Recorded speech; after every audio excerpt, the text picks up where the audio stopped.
Hey Capricorn, welcome to your weekly reading for November 27th to December 4th. I am Charlene, Lizette. Let's dive in and see what's going on for you this week, okay? Okay, we got that full moon in Gemini happening on the 27th. 1, 2, 3, 4, 5, 6. Oh, 7. Whoa, all right, babes. Capricorn, interesting. Last week, I feel like we were talking about this person, this energy that you were having to like work through. Oh, you're going through big emotional transformation. Wow, wow, wow, wow, wow. Okay, hold on. Service, I feel good when I can help others. 12th house, house of intuition, unconscious, secret agendas. So Pisces, 12th house, you might be going through a perfection year in your 12th house. I'll explain it to you in a minute because I got a feeling that you are. For some of you anyways, or there's some transits happening in your 12th house astrologically. If you don't know how to do that, you can book a session with me. I can read your chart for you and also show you how to do it so you understand what to look for. Or you can take my astrology and tarot course. It's in the description box below. But okay, let me just explain to you what a perfection year is. Okay, so in astrology, every house, right, the 12 houses in the wheel, every house has a sign that's according to you, right? Like your house system is going to be different than my house system because I was born at a different time than you were, so on and so forth. Like you could be a Pisces rising and then we would have the same houses, but chances are you're not. And if you are, that's really cool. Drop it in the comments. But you want to look at your 12th house. What sign rules your 12th house? So for example, okay, if you have a 12th house Sagittarius, or you have a 12th house Scorpio, or you have a 12th house Pisces, which is right here, the 12th house is ruled by Pisces, you have some pretty big stuff happening in that 12th house. The reason for this is because the outer planets in the cosmos, so we're looking at Uranus, we're looking at Saturn, we're looking at Pluto, we're looking at Uranus, Saturn, Pluto. Yeah, those big three. I feel like I'm missing one, but or Neptune is the other one. The outer planets stay longer in the signs than the inner planets, the personal planets, okay? Mars, Mercury, Aries, or Mars, Mercury, the Sun, the Moon, Venus, okay? So what's happening here is in a perfection year, whatever house, okay, or whatever sign is in the 12th house and whatever your age is, that's going to have abrupt endings and feel very uncomfortable and feel very difficult and feel very challenging. And it's happening for your highest good because you're learning how to perfect that house. You're learning how to perfect it. You're learning how to work through it. You're learning how to understand the lessons, the challenges, and what it's doing is basically helping you mature. Some of you could also have Saturn in Pisces. Saturn is currently in Pisces, and when Saturn transits in Pisces, and if that's in your 12th house, like if you have a 12th house Pisces, you are going through a perfection year in your 12th house, and that is not easy. It is not easy at all, okay? And so it's very natural right now for you to feel maybe uncomfortable or maybe going through some challenges or maybe some difficulties. For some of you, the Pisces stuff maybe has to do with Saturn in Pisces, okay, and how it's hitting your chart, not your 12th house, but we got 12th house here, so I've got a feeling that you know, the energy of the 12th house, which is our own undoing, our own mental undoing, it's imprisonment, it's our intuition, it's our psychic abilities also, it's the hidden. It can indicate hidden enemies. It can also indicate your weaknesses. It can also indicate hospitals. It's transcendent experiences. It's your intuition. There's this extreme of life because Pisces is extreme. Pisces is so dual, right?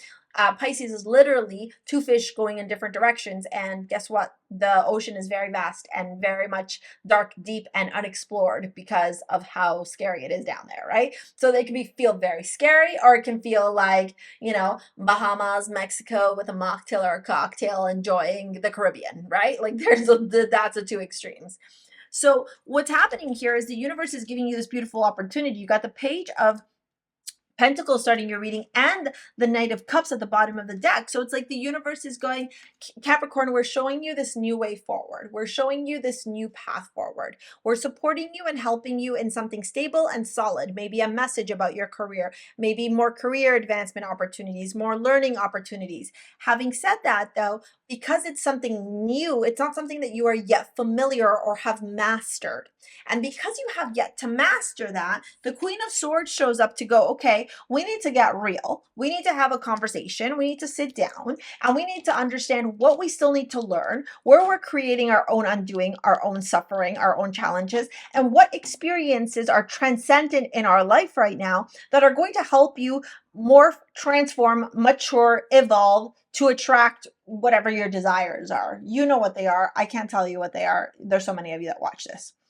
Now, I want you to know that with this service card, I feel good that I can help others. And then this 12th house, volunteering at hospitals, volunteering at charities, homeless shelters, domestic abuse shelters, old age homes, etc., would do you wonders, or working together with them or doing charitable work with them.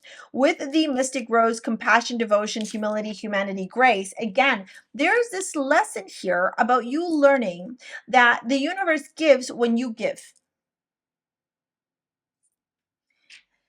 Right after the Queen of Swords, we've got this Death Hermit combo, which, geez Louise, this right here is literally 12th house energy. Scorpionic death, transformation, rebirth, hermit, introspection, self-reflection, recognizing and realizing where we limit ourselves, where we create, stories that keep us stuck, that keep us planted in this place of what seems like comfort, but really is stagnation. And as you progress in this journey of introspection, of self-reflection, of observing and recognizing where you need to transform in your life, where you need to have that proverbial death rebirth, you get a little bit afraid, right? But you're also at the same time, you're afraid because of that Four of Pentacles. You're closed off. You're not wanting to accept it. You're focused on, losing your money. You want to focus on stability. The universe is saying sometimes you got to give a little to receive a little. And so the universe is saying, relax with that Four of Pentacles, move into that Eight of Pentacles energy, which is doing the work, mastering your craft, being the master at what you do, honing in on your skills, hustling, grinding, putting in that elbow grease, which, babe, you're a Cappy. Every single Cappy I know is an amazing hard worker. That's why I love you guys. So keep focusing on that instead of feeling like, oh, I'm losing money. You're not losing money. You're giving to the universe. It's like karma, right? Like you're giving something without expectation of anything coming back. And in doing so, you're going to experience transformation. The last card you got is this Tower card, which when I look at your whole spread, honestly, God right now for you, Capricorn, is turning around and saying like, everything that is not in alignment for your highest good needs to go. This card, the Hermit and Seclusion, is also 12th house, by the way. This card also is indicative of that 12th house because it has to end. Whatever isn't on firm ground has to end. You gotta let it go to make space for something new. I think that's why you got Aries as your amulet, because Aries is all about being the warrior and the hero in your life and staying protected while you're doing that. If you want to pick up Aries or any other protection amulet, take a look at STARSEA Jewels. Links in the bio, or in the description box, I should say.